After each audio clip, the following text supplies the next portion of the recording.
ঘোস্টবাস্টার্স বলে সিনেমাটা দেখলাম, মানে ঘোস্টবাস্টার্স ফ্রোজেন এম্পায়ার, এটা হচ্ছে পুরো নাম। হলিউড সিনেমা, 1 ঘন্টা 50 মিনিটের সিনেমা। যাদের ইংলিশে প্রবলেম আছে হিন্দিতেও অ্যাভেলেবেল আছে, আপনারা হলে গিয়ে হিন্দিতেও দেখতে পারেন। এখন এই সিনেমাটির রিভিউ করব, ডাইরেক্ট করছি গিল ক্যানন। এটা হচ্ছে ঘোস্টবাস্টার ফ্র্যাঞ্চাইজির 5 নম্বর সিনেমা। এর আগে 4টে সিনেমা বেরিয়ে গেছে, আর এগুলো শুরু হচ্ছে 90s একটা টিভি শো এসেছিল ঘোস্টবাস্টার্স নামেই। তো সেই শোটা দিয়ে এই গল্পটা শুরু। সেই শোটাও খুব পপুলার ছিল, অবভিয়াসলি সেই শোটা আমার দেখা হয়নি, কারণ তখন আমি শক্তিমান দেখতাম। জোকস অ্যাপার্ট, কেমন হলো এই সিনেমাটা সবকিছু নিয়ে আলোচনা করবো এই ভিডিওতে। গল্পটা একটুখানি বলে দিই। ঘোস্টবাস্টার্স বলে একটা টিম আছে যারা ভূত ধরে থাকে শহরের মধ্যে, ছোট বড় মাঝারি সব রকমের ভূত তারা ধরে।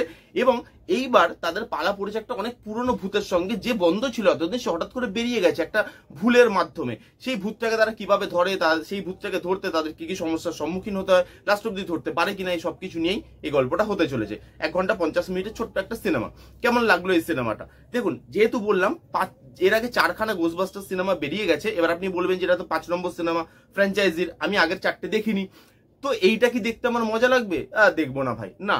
আমি বলবো আপনি গিয়ে দেখুন, কারণ জাস্ট ফর এন্টারটেনমেন্ট আপনি এটাকে গিয়ে দেখতে পারেন। যদি আপনার খুব বুঝতে না হয়, যদি আপনার মনে হয় যে 4টে সিনেমা আপনি দেখেননি, তবুও জাস্ট ফর এন্টারটেনমেন্ট এটাকে আপনি দেখবেন, তাহলে দেখতে পারেন, সেই দেখতে কোনো আপনার অসুবিধা হবে না।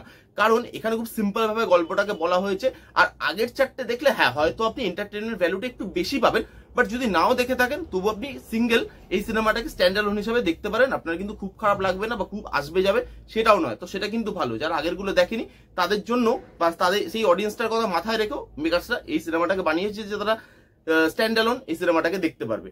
তার সঙ্গে এখানে ভিএফএক্স আর সিজিআই এর কাজ আউটস্ট্যান্ডিং। এখানে যেভাবে ফ্রোজেন সিটিটাকে দেখাবে, ভূতগুলো দেখাবে, ভূত ধরার যে যন্ত্রগুলো, সেখানে লাইটিং এর কাজ, বিজিএম এর কাজ, টেকনিক্যালি খুব ওয়েল মেড।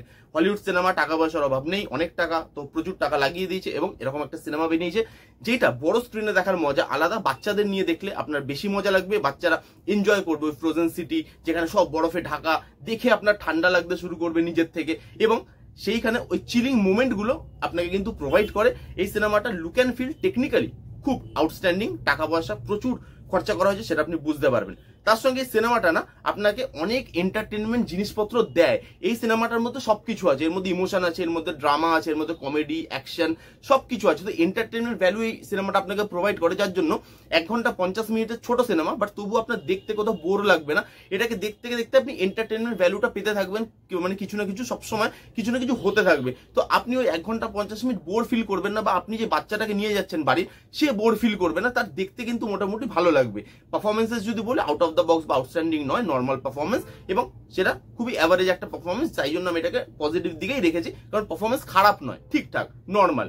এবার যদি আমি এই সিনেমার নেগেটিভ দিকে চলে আসি, কিছু নেগেটিভ দিক আছে, যার মধ্যে ফার্স্ট নেগেটিভ দিক হচ্ছে এখানে যে মেন ভূতটাকে দেখাচ্ছে, বা যেই দৈত্যটা বা যেই শক্তিটাকে দেখাচ্ছে, সেই শক্তিটার গল্পটা খুব পাওয়ারফুল নয়, সেই গল্পটা আমাদের সাথে কানেক্ট করে না। তাই জন্য লাস্টে সে যখন আসছে, তার মানে এন্ট্রিটা আমরা ফিল করতে পারছি না, বা সে যে আসছে গায়ে কাটা দেবে, একটা ভয় ধরবে, এজ অফ দ্য সিট মোমেন্টে আমি থাকবো, সেই জিনিসগুলো হয় না। কারণ তার যে পাস্ট গল্পটা বলা হচ্ছে, সেই গল্পটা খুব উইক, সেই গল্পটা কোথাও গিয়ে অডিয়েন্সের সাথে কানেক্ট করে না, সেটা হালকার উপর দিয়ে বলে বেরিয়ে যায়। এবং সেটা আমার মনে হয় আরেকটু ডেপথে গিয়ে বললে সে যখন আসছে তার প্রেজেন্সটা আমরা ফিল করতে পারতাম। এবং আরেকটা এই সিনেমার মেকার্সদের সঙ্গে ভুল হয়ে গেছে, যেটা হচ্ছে যে মেন ঘোস্টটা থাকবে, যাকে ধরার নিয়ে এই পুরো সিনেমাটা, তাকে একদম লাস্টে আনবে, মানে লাস্ট 10 মিনিট বা 8-10 মিনিটে সে আসছে, তো তার যে প্রেজেন্সটা সেটা ফিলই করা যায় না। সেই যে একটা পাওয়ারফুল দৈত্য, তাকে ধরতে গিয়ে যে তাদের কষ্ট করতে হচ্ছে, এবং সেই স্ট্রাগলটা যে আমরা ফিল করবো অ্যাজ অডিয়েন্স, আমরাও যে ওখানে মাথা লাগাবো যে ভাই ধরতে পারবে পারবে না, এজ অফ দ্য সিট, ওই ব্যাপারগুলো কিন্তু নেই। তখন একদম লাস্টের দিকে আসে, এবং যখন আসে তখন মুভি অলরেডি শেষ। 5 মিনিটে দৈত্যটাকে বললাম না, সেটা আপনি সিনেমা হলে গিয়ে দেখবেন। তো 5 মিনিটে ওরা যা করার দৈত্যটার সাথে করে, এবং তারপরে সিনেমা শেষ হয়ে যায়। তো ওই ফিলিংটাও আপনি পাবেন না, ওই দৈত্যটার প্রেজেন্সটা এই সিনেমার যে মেন টপিক বা মেন যে সাবজেক্টটা ছিল, সেই সাবজেক্টটা উইক হয়ে গেছে। যারা যারা দেখেননি একবার গিয়ে দেখতে পারেন, ওয়ান টাইম ওয়াচ পাস, মানে টাইম পাস একটা মুভি। এবং বাচ্চাদেরকে নিয়ে যান, বাচ্চাদেরকে নিয়ে গেলে তারা বেশি এনজয় করবে। কেমন লাগলো রিভিউটা জানাতে ভুলবেন না। রিভিউটা যদি ভালো লাগে তাহলে please give it thumbs up, like করবেন, কমেন্ট করবেন, শেয়ার করবেন, চ্যানেলটাকে আমার সাবস্ক্রাইব করবেন। দেখা হচ্ছে নেক্সট কোনো ভিডিওতে, ততক্ষণ bye bye, take care and be safe.